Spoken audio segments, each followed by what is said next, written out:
Chapter 2. The comfort of forever love does not always arrive like a storm. Sometimes it settles in quietly, like breath against your skin, like warmth you don't question, like peace that feels deserved. For Laura Crystal, love with Kevin John did not begin with fireworks. It began with consistency. By early 2004, Kevin had become a fixed presence in her life, not in a way that demanded space, but in a way that naturally filled it. He was there when her days felt too long, there when her thoughts felt too heavy, there when silence needed company. And the strangest part, he never overstepped. Good morning, he would text. Have a beautiful day. Did you eat? Get home safe. Simple messages, but steady, intentional, predictable. And in a world where unpredictability often disguised itself as excitement, Laura found herself leaning into the safety Kevin offered. It felt different. They began seeing more of each other.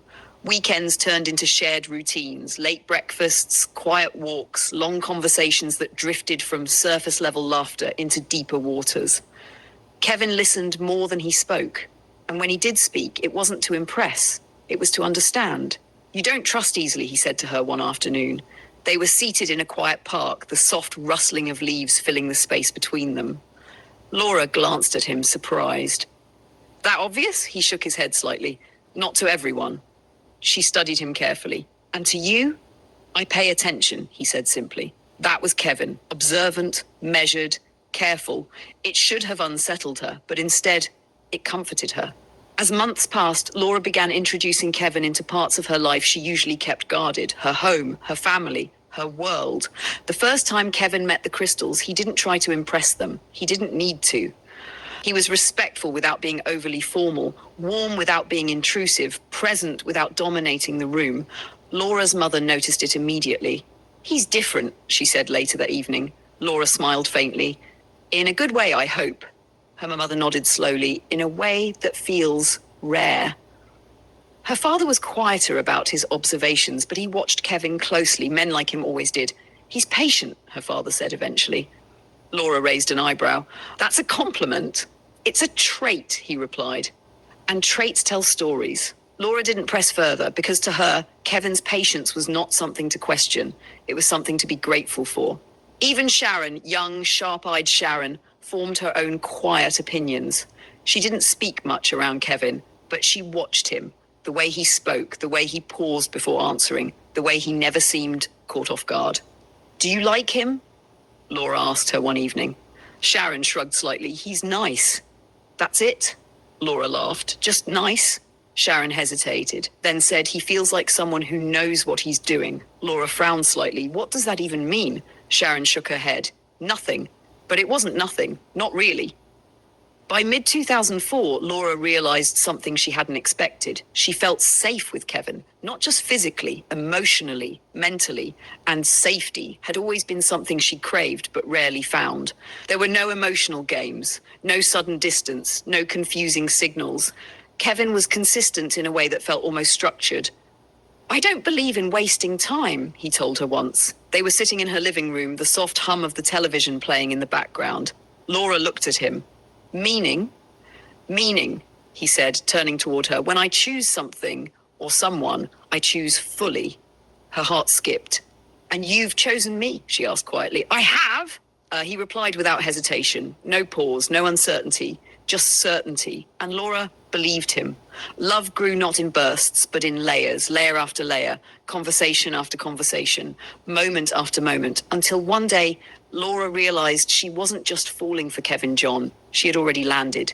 Yet there were moments, small, fleeting moments, that didn't quite fit.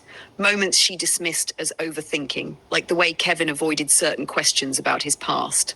Not entirely, but selectively, he would answer, but never fully.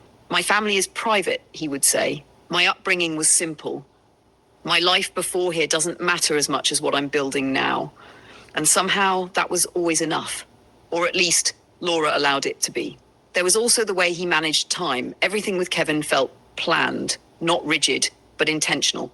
He didn't show up late, didn't cancel unexpectedly, didn't drift. It was admirable, it was rare, but it was also unusual. Do you ever just go with the flow? Laura asked him once, half joking. Kevin smiled faintly. I prefer to create the flow, she laughed, but something about that answer lingered longer than it should have. By the end of 2004, Kevin had become more than just a partner. He had become a foundation, a constant, the kind of presence people search for and rarely find. And Laura, who had spent so much of her life guarding herself, finally allowed herself to rest, to trust, to believe.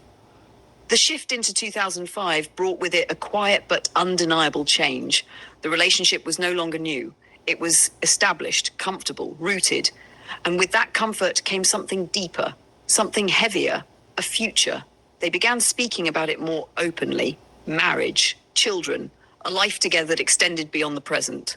I don't date for the sake of dating, Kevin told her one evening. Laura smiled softly. I figured that much. I date with intention, he continued, and my intention with you has never changed. She looked at him carefully. And what is that intention? To build, he said, something real.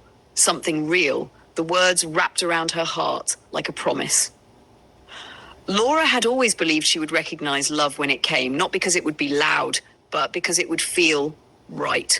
And with Kevin, everything felt right, almost too right. But she didn't dwell on that thought, because when something feels like everything you've prayed for, you don't question it, you receive it. And so she did, fully, openly, without hesitation.